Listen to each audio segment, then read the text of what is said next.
Time to Heal. My name is Pam Hemphill. On this show, I bring you the dark side of addiction to a whole new light. On this show today, I've invited Samuel A. Hoagland, candidate for the 4th District Judge, made up of Ada County, Boise, Elmore, and the Valley counties. I'd like to start off with a little quote by Sam, which I really like. A judge should have integrity to follow the law when nobody's looking, and the courage to follow the law when everybody's looking. That's a wonderful statement. So my first question is, tell us a little bit, what was it like for you growing up? What made you decide to get into law? Pam, I was born and raised in Mountain Home, and my family moved there in 1935. Both my parents actually from Hagerman. My dad spent all 4 years in the Pacific Theater in World War II, was awarded a Silver Star and a Bronze Star. I was the third in a family of four children, and I graduated from high school in 1971, and that was really the height, but kind of the waning stages of Vietnam. And I realized as a young boy that if I didn't want to get drafted and go off to war in Southeast Asia, that I needed to go to college, and so I studied up and went to college. I went down to Idaho State in Pocatello, and while there, met up with a bunch of fellows from California who came to Idaho State to go to pharmacy school. It's sometimes said that Idaho State's the best pharmacy school in California. And the reason is because it's so expensive for the California kids to go to California pharmacy schools, they would come to Idaho State. So I liked chemistry and the sciences, and so they talked me into going to pharmacy school, and I did that and graduated in 1976. Was on the faculty at the College of Pharmacy as a clinical pharmacist for a couple of years. Came over to Nampa and worked at Mercy Hospital for a year, and decided at that point that I wanted to do something more in life than be a pharmacist, and so I went up to the University of Idaho and went to law school. That's a 3-year program, and graduated in I went up there in 79, graduated in 82. Then I went back to Pocatello, where I worked for 7 years in a general practice law firm, and I got a lot of good general practice experience. But in 89, we moved back over here to Boise, which is more close to home for me. My wife, who I married in 76, right after we graduated, she's from Seattle, so it was closer to her. And we've lived in Boise ever since. Raised 3 daughters, 4 if you want to count our foreign exchange student daughter from Brazil. And all of them are now grown and out of the house. I'm an empty nester. Been practicing law now for 32 years, doing mostly general practice type work, representing what I like to say is ordinary people. Had a law firm for a number of years, but it fell apart 5 or so years ago, and I've been out on my own ever since. And so I've done a little bit of everything, and I like that. It's hard to be a general practice lawyer because you have to know a lot about a lot of things. It's almost easier to be a specialist because you only have to know a lot about one thing. But with my pharmacy background, I've done work for the Board of Medicine and Board of Pharmacy, and I did medical malpractice panels for years. Learned a lot about HIPAA, and from about 2000 to 2011, I was an adjunct faculty back at the College of Pharmacy, where I taught pharmacy law and business law for about 12 years. And so this judge position came open. Judge Weatherall is retiring, and he also happens to be a Mountain Home boy, and a fine judge in my opinion. And he announced that he was retiring in such a way as to require an election. Now, the Constitution provides that district judges would be elected, but normally a judge will resign or retire in mid-term and set it up for an appointment by the governor. And that's the way most judges are appointed. And then they just kind of run for re-election every 4 years. But in this case, Judge Weatherall wanted to set it up for an election. That's how he actually became a judge. So the way it worked out in the end is there were 4 candidates in the primary. Nobody got an absolute majority, and so the top 2 are in a runoff in November, and the bottom 2 dropped out. So election's a couple of weeks away, and it's my first foray into politics. I can't say that it's been a big step outside my comfort zone. I don't seem to have trouble teaching or appearing in court in front of a jury, but I sure have been nervous trying to be a politician. Yeah, but you make a good one. You really. Well, thank you. So your philosophy approaching criminal cases, you want to share a little bit about that? Well, Pam, a district judge is a trial judge, as compared to, let's say, an appellate judge, which they don't do trials, they just really hear appeals. And so, you know, your main objective as a trial judge is to be searching for truth and justice and having trials and following the evidence. Now, what a judge does is they have to make rulings on the evidence in terms of what's admissible and what's not. And there's a lot of work that maybe goes into picking the jury and writing jury instructions and doing that sort of stuff. But in the criminal cases, most of the defendants eventually plead guilty. 90 or 95% of those cases never go to trial. And so the focus of the judge at that point then turns to sentencing. Now, if it's a capital case, and district judges are higher level courts. In other words, there's 2 levels of trial courts, the district court and the magistrate court. And the magistrate judges handle misdemeanor criminal cases and civil cases under $10,000. And that's where your divorce and probate cases are usually handled. The district court handles felony criminal matters and civil cases over $10,000. So in the district court, people can be sentenced to prison, and if it's a capital case, the death penalty can be applicable. And the district judge is the person who's imposing those sentences. So I think you have to start with the philosophy that the punishment has to fit the crime and the criminal. And so there are a number of experts and pre-sentence investigators and things of that nature that when a felony defendant is being sentenced, you get a pre-sentence report that can easily be 100 pages long that gives a full background of the person. And then you have various options that you can look at, various alternatives. And then, but at some level, the judge has to make the decision as to what's a fair and proper sentence in a given case. Historically, the courts were just there to put people in prison, and there was no real sense of trying to reform the individual. It was really for punishment purposes only. But in the more modern age, the justice system has veered towards trying to reform the individual, and we've done that most recently by setting up a number of specialty courts. And so there's a veterans court for veterans that have their particular issues. There's a drug court for people that have drug issues. We talked earlier, the domestic violence court, which most of that is at the magistrate level. And there's a mental health court for people who have particular mental health issues.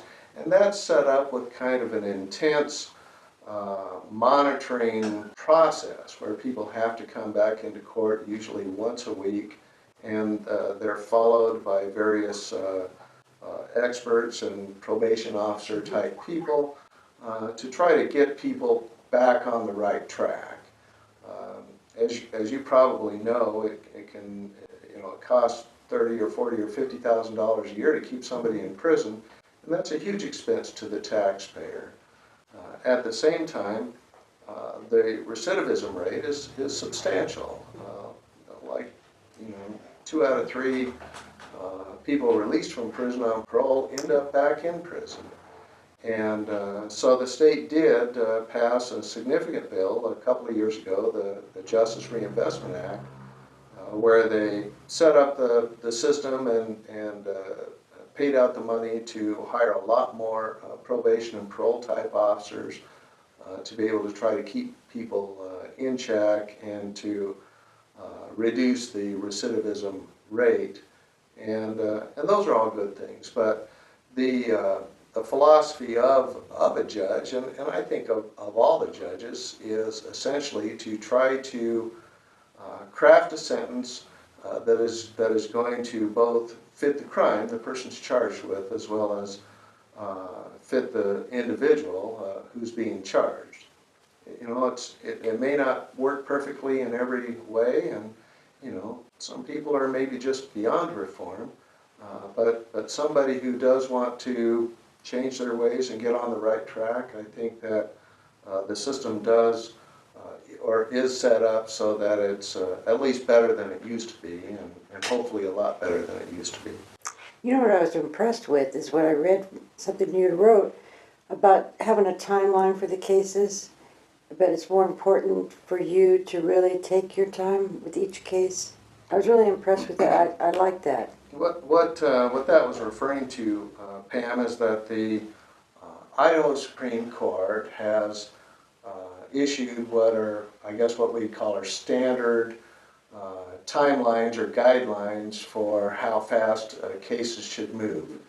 And of course, it's in deference to the principle that justice delayed is justice denied, and that's absolutely true. But as we all know, it can take sometimes a long, long time for a case to process through the system.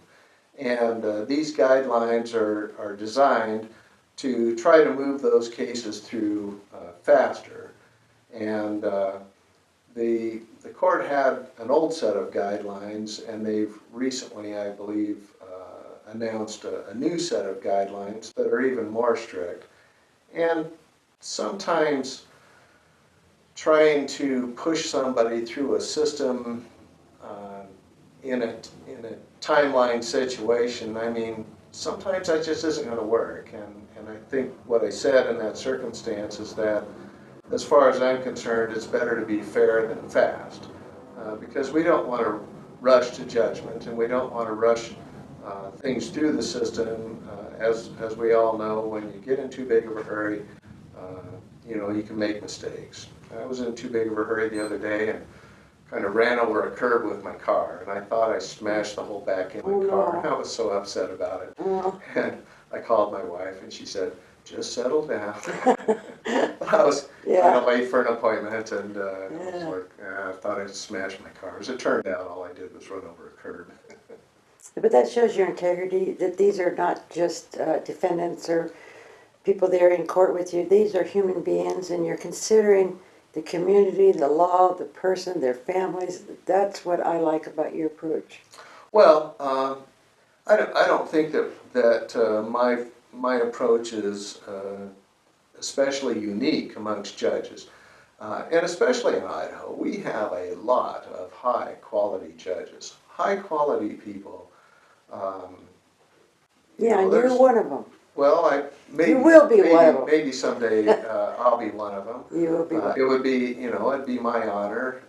I didn't exactly plan for this.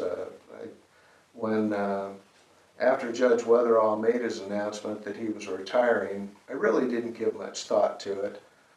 Other than, again, I've known him for most of my life, and I've always liked him and respected him. But a couple of weeks after that announcement, I started getting letters and emails and phone calls from my colleagues basically saying, "You should run for this, you're the kind of guy that should be a judge." And I got to thinking about it, and I said, well, I'm the kind of guy that I would probably vote for as a judge. And I talked it over with my wife, and and we gave it some consideration, and she was in favor, which I wouldn't have done this if she wasn't behind me on the thing, and I called David Leroy, who I didn't really know, but he had known my mom, and asked him if he would help me out, because obviously he has a brand name in this state, and I didn't really have a brand name. I've been a pretty quiet sort of a lawyer all my life, and David said he'd be glad to help, and with all of that, I said, oh, okay, let's do it. Now, I thought it was just going to be a mad dash to May 20th and it'd be over. I didn't know it was going to last until November and take so much time and cost so much money. Yeah. So it's my first foray into politics, and it's been a lot of work and a lot of time and a lot of money, and it's, as I said earlier, it's a big step outside of my comfort zone. Yeah. But what's going to make you a wonderful judge? Well, I think sometimes if somebody's too ambitious for power or prestige, they may not be the people that you want in positions of power or prestige. And that's what I heard from you, that this is a little scary for you. It's not too sure about maybe what you got into, but I hear that you are feeling confident about what you are going to do as a judge is somebody that we all would want to be sitting behind the bench. I want you there because you're fair. A district judge can find themselves in a position where they have to impose the death penalty on somebody. I know. And it's easy to be casual and almost flippant about that when you're not actually faced with the situation. Now, a lot of people, I think, have maybe been in situations where they had a loved one that was on life support and they've had to make that decision. And I've been in that position. And no matter what, I mean, that's a serious decision. And I'm not suggesting that anybody in the judiciary is at all flippant, but I'm just saying, casually sitting around the coffee bar, somebody might say, well, I'll be the first one to pull the lever or something. And I suspect that in any circumstance, if they were actually there, actually had to make that decision, they would not be at all casual about it. But it's a serious job. It's a serious decision, and I think every judge that I've known and seen and been up against, they take the job seriously. Yeah, we really don't. That's a good point. We really don't stop and think about the position you're in and the decision you have to make. And to try to do that under some kind of artificial deadline is, I mean, that goes back to it's better to be fair than fast, sort of a concept. But with your background and your experience, I don't feel like it's going to be very difficult for you. Well, making that decision should be difficult in every circumstance. Yeah, that's true. But I'm going to still hold on to it. I really think that you're going to be more than capable. Well, I appreciate your vote of confidence. I have a lot of confidence. Your final question, or of course if you have some more things you want to share, but what do you think is going to be the biggest challenge that you believe you will face if you're elected? Well, we live in Idaho, and Idaho is a conservative state, and our elected officials, they don't just throw the money around willy-nilly, and as much as anything, the district judges have a heavy caseload, wherein they are expected to make difficult and serious decisions, usually with lawyers on either side that are arguing excellent points, and to try to do all of that. I mean, I think that the state has been underfunding the courts for years. I mean, we have gotten some new judges, new judge positions in this county and in Canyon County as well. There's some new openings, some new positions, but we could use more district judges to be able to not have to work so hard and to try to do it so fast that they can take the time to give the cases the thorough and careful and full reviews. And I tell you what, if you go down to the courthouse on the weekend and you see cars down there of people working, those are district judges down there working on weekends and working at night. And so probably the biggest challenge is trying to handle a heavy caseload and to do a good job of it. I suspect that most every judge worries that, you know, if they've had the time or been able to do it as carefully as possible. And even in the federal court, you know, Judge Lodge he's been a judge for 50 years and he's 80 years old and he's retiring. And Lord knows when the President and the Senate will ever get another district judge appointed to take his place.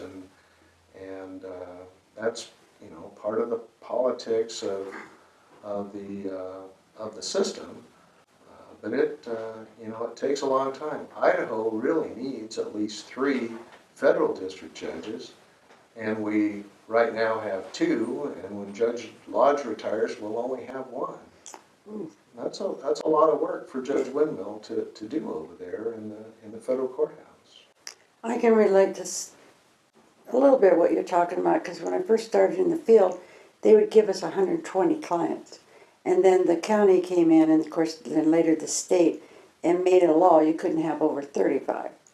So it wouldn't be bad for them to do that for judges, you know, and other officials, you know, some kind of so that you can do your job appropriately. Well, it's always different, and you know, a lot of cases settle, and the judges haven't done anything.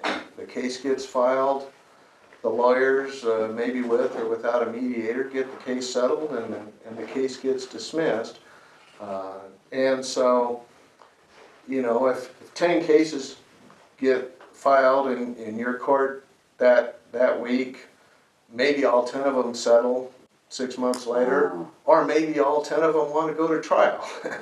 And so it's hard to know exactly how that's going to sort out. Can't regulate it, yeah. You can't foresee that.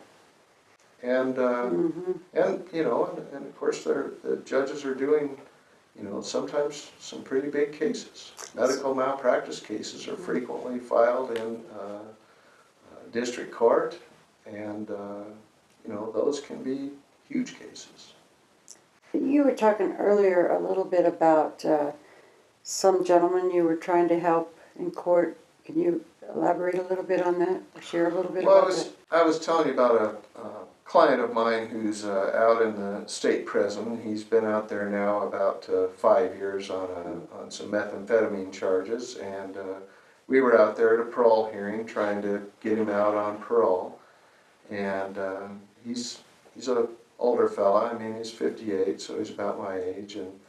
And while he was in prison, his mom died, and he was a couple of years beyond his parole date, and they had held him in for a couple of years. And we were successful in convincing the parole commission to give him a release date, and he should be released in a couple of months. And you know, we're just hoping and praying that you know, what he's done and what he's gone through will be enough to get his life back in order. I think he stands a real good chance of doing that. As we talked earlier, of course, the recidivism rates are high, and you never quite know, but gotten to know him now over the course of a year and a half, and I think he'll do well. I didn't tell you earlier, but I was on a federal CJA panel, basically a federal public defender for years, and I represented a lot of bank robbers. Oh, really? And bank robbers are pretty interesting people. Yes. And I learned how to I learned how to rob a bank. That's And you can tell the difference between a pro and a rookie, because a rookie bank robber get $2,000 or $3,000. A pro will get real money. That's true. I had a friend that said that he did his fourth step with a person and told the gentleman that he was a bank robber, and the person looked at him and started laughing. He said, "Why are you laughing?" He says, "Because I'm a judge." And he said, "Just go make amends by helping some community organization, but just knowing that your heart was there to really help this person, that's wonderful." We are limited in what we can do. You do what you can. You do what you That's- can. You just do what you can with the resources you have, and that's what everybody does in life. Well, the show's coming close to an end. Is there anything that you'd like to say to the audience or share before we end? Well, I'll try to be quick here. No matter who you are in life and no matter what you do, experience matters. And in this particular election, I've got 32 years of broad range experience, and that's what we think is the key to this election. And that's been our focus from the start, and that's still our focus at the end. We've done very well in the bar surveys, and we have a good Martindale-Hubbell rating, and so we think we have all the other qualities. There's a lot of lawyers that are high-quality people, and but in this race, we believe that we have the experience that matters, and so we think that's why I'm the best candidate in this race. And I agree. Well, thank you for coming on today. You are such a blessing to our community. Well, thank you for having me. It's been my pleasure. I haven't been as nervous as I thought I would be. Yeah, you did fine.